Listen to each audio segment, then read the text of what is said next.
mengatasi implikasi negatif dari politik dinasti di Indonesia berdasarkan peraturan perundang-undangan. Dalam mengatasi implikasi negatif dari politik dinasti di Indonesia berdasarkan peraturan perundang-undangan. Kompleksitas permasalahan yang melatar belakangi politik dinasti harus didekati dengan pendekatan yang sistematis, holistik, dan berkelanjutan. Berikut ditawarkan sejumlah upaya agar diharapkan mampu menghilangkan implikasi negatif dari dinasti politik. Yang pertama, dengan melaksanakan mekanisme pilkada menurut Undang-Undang Nomor 22 Tahun 2014, di mana Undang-Undang Nomor 22 Tahun 2014 ini mengatur tentang pemilihan gubernur, bupati, dan wali kota. Yang mana lahirnya ini dilatar belakangi atas koreksi atas kekurangan pelaksanaan pilkada yang dilaksanakan secara langsung, di mana sejauh ini menunjukkan fakta bahwa biaya yang dikeluarkan oleh negara dan oleh pasangan calon untuk mengikuti pemilihan kandidat-kandidat secara langsung sangat besar dan berpotensi pada peningkatan korupsi, di mana Kemendagri dalam hal ini mencatat sekitar 86,22% kepala daerah tersangkut kasus korupsi. Undang-Undang Nomor 22 Tahun 2014 telah mengakibatkan terjadinya perubahan mekanisme pilkada secara langsung oleh rakyat menjadi tidak langsung melalui DPRD.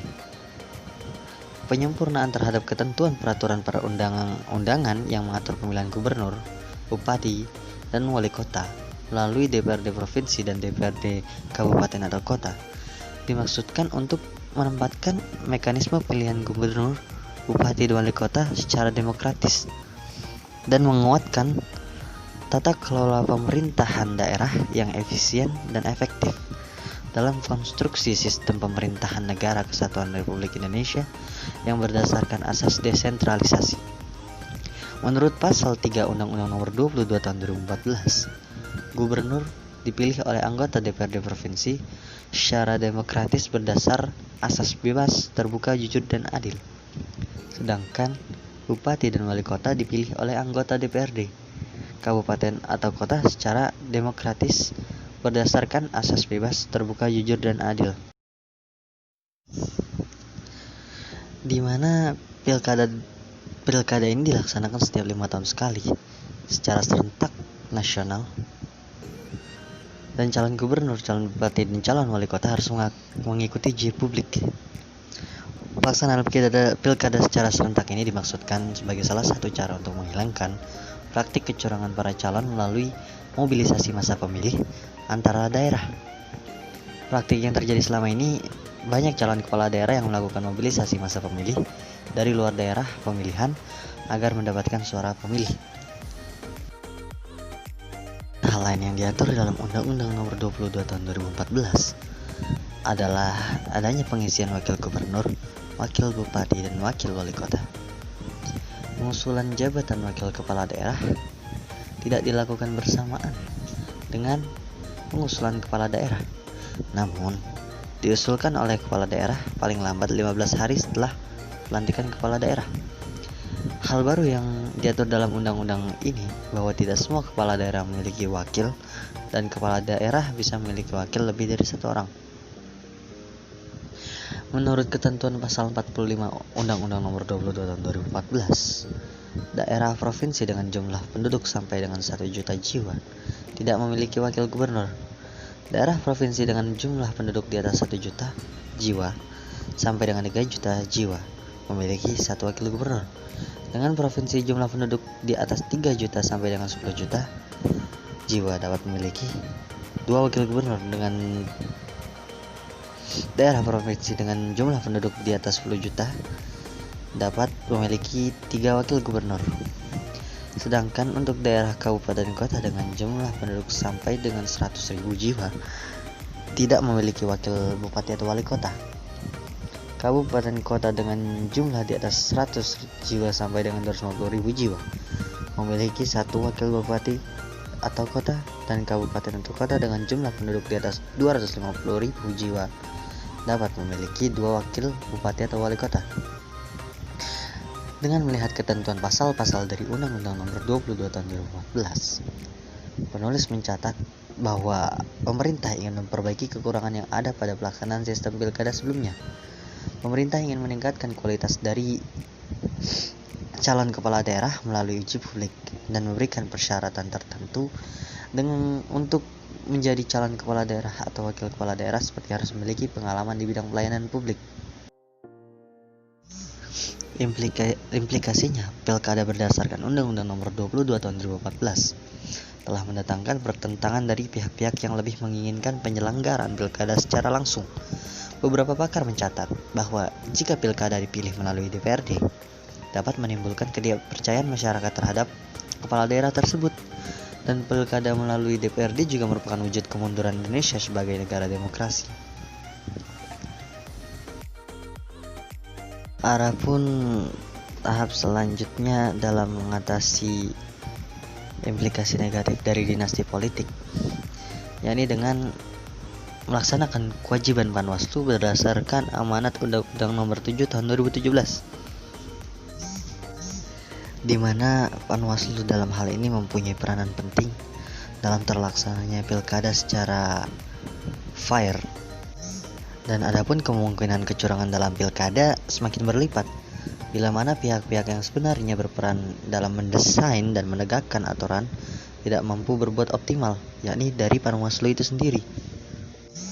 Oleh karena itu, ketegasan dari Panwas beserta sentra penegakan hukum terpadu dipandang strategis guna mengawal pilkada langsung tanpa kecurangan. Yang dikhawatirkan dalam hal ini bahwa apabila hal tersebut semakin marak dan masih dianggap biasa tanpa adanya pengawasan oleh masyarakat, maka kemungkinan para pejabat untuk menyalahgunakan kewenangan untuk kepentingan pribadi semakin besar. Demikian pula masyarakat semakin apatis terhadap sistem yang berlaku. Adapun dengan melaksanakan pilkada menurut Undang-Undang Nomor 1 Tahun 2015, adapun Undang-Undang Nomor 22 Tahun 2014 ini yang mengatur mekanisme pemilihan kepala daerah secara tidak langsung melalui DPRD, itu telah mendapatkan penolakan dari masyarakat luas karena proses pengambilan keputusannya tidak mencerminkan prinsip demokrasi. Oleh karenanya UU tersebut dicabut dengan dikeluarkannya Perpu Nomor 1 Tahun 2014. Kemudian Perpu tersebut disahkan menjadi Undang-Undang tentang Pemilihan Gubernur, Bupati, dan Wali Kota. Dengan menganalisis ketentuan Undang-Undang Nomor 22 Tahun 2014 dan Undang-Undang Nomor 1 Tahun 2015, penulis mencatat beberapa perbedaan dari kedua ketentuan tersebut. Karena salah satunya dalam Undang-Undang Nomor 22 Tahun 2014, di mana kepala daerah dipilih oleh DPRD, dan di Undang-Undang Nomor 1 Tahun 2015, kepala daerah dipilih oleh rakyat. Dan dalam hal terkait pendanaan, di sini UU Nomor 22 Tahun 2014 membebankan pada APBD, dan UU Nomor 1 Tahun 2015 pendanaannya dalam pilkada ini dibebankan kepada APBN dan dapat didukung melalui anggaran APBD. Dan dalam asas dan prinsip pelaksanaan, pilkada dilaksanakan secara demokratis berdasarkan asas bebas, terbuka, jujur, dan adil. Dan di Undang-Undang Nomor 1 Tahun 2015, pilkada dilaksanakan secara demokratis berdasarkan asas langsung, umum, bebas, rahasia, jujur, dan adil.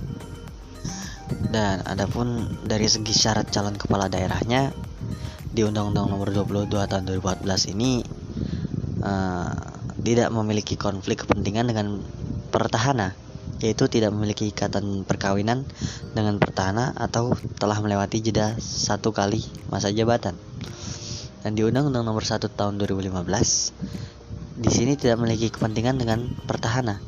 Yang dimaksud dengan pertahanan adalah tidak memiliki ikatan perkawinan atau garis keturunan 1 tingkat lurus ke atas, ke bawah, ke samping dengan pertahanan, kecuali telah melewati jeda 1 kali masa jabatan. Lalu pilkada menurut Undang-Undang Nomor 8 Tahun 2015 tentang perubahan atas Undang-Undang Nomor 1 Tahun 2015 tentang penetapan peraturan pemerintah pengganti Undang-Undang Nomor 1 Tahun 2014 tentang pemilihan gubernur, bupati, dan wali kota. Undang-Undang Nomor 8 Tahun 2015. Ketentuan dalam peraturan pemerintahan pengganti Undang-Undang Nomor 1 Tahun 2014 yang telah ditetapkan menjadi Undang-Undang Nomor 1 Tahun 2015 dirasakan masih terdapat beberapa inkonsistensi dan menyisakan sejumlah kendala jika dilaksanakan. Oleh karenanya, perlu disempurnakan lagi. Beberapa penjemputan tersebut antara lain dengan penyelenggaraan pemilihan, tahapan penyelenggaraan pemilihan, pasangan calon, persyaratan calon perseorangan, penetapan calon terpilih, persyaratan calon, dan pemungutan suara secara serentak. Undang-Undang Dasar Negara Republik Indonesia tahun 1945 secara tegas telah menentukan adanya pemilihan umum atau pemilu, yaitu pasal 18 ayat 4, gubernur, bupati, dan wali kota masing-masing sebagai kepala pemerintahan daerah provinsi, kabupaten, dan kota dipilih secara demokratis, yang dalam pelaksanaannya harus berdasarkan pada asas-asas langsung, umum, bebas, rahasia, jujur, dan adil. Keberadaan politik dinasti dalam sistem hukum ketatanegaraan Indonesia tidak disebutkan secara transparan dalam sebuah aturan khusus atau peraturan perundang-undangan yang berlaku di Indonesia. Hanya saja yang disebutkan dalam Undang-Undang Nomor 8 Tahun 2015 tentang pemilihan umum kepala daerah. Pada pasal 7 huruf R disebutkan keluarga calon petahana.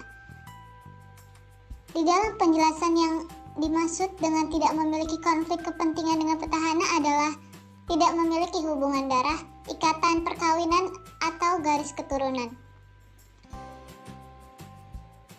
4 faktor pendorong berbagai politik dinasti, khususnya yang terbelit persoalan penyalahgunaan kekuasaan, yaitu faktor yang pertama ada ambisi kekuasaan yang besar dari para pelaku politik dinasti.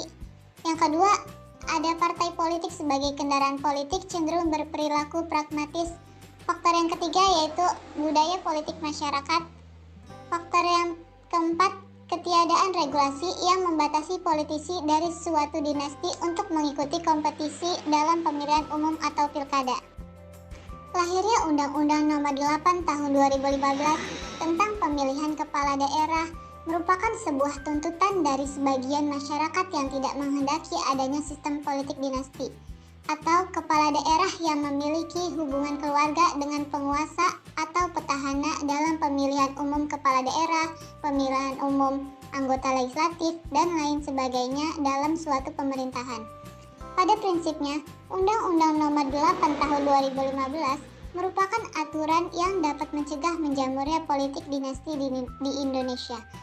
Hanya saja undang-undang ini hanya bertahan beberapa waktu saja karena dibatalkan dengan Mahkamah Konstitusi dengan nomor putusan 33 garing Peraturan Perundang-undangan garing 13 garing 2015. Sehingga lahirlah undang-undang yang baru, yaitu Undang-Undang Nomor 10 Tahun 2016 tentang perubahan kedua atas Undang-Undang Nomor 1 Tahun 2015 tentang penetapan peraturan pemerintah pengganti Undang-Undang Nomor 1 Tahun 2014 tentang pemilihan gubernur, bupati, dan wali kota menjadi undang-undang sebagai bentuk regulasi baru yang mengatur proses.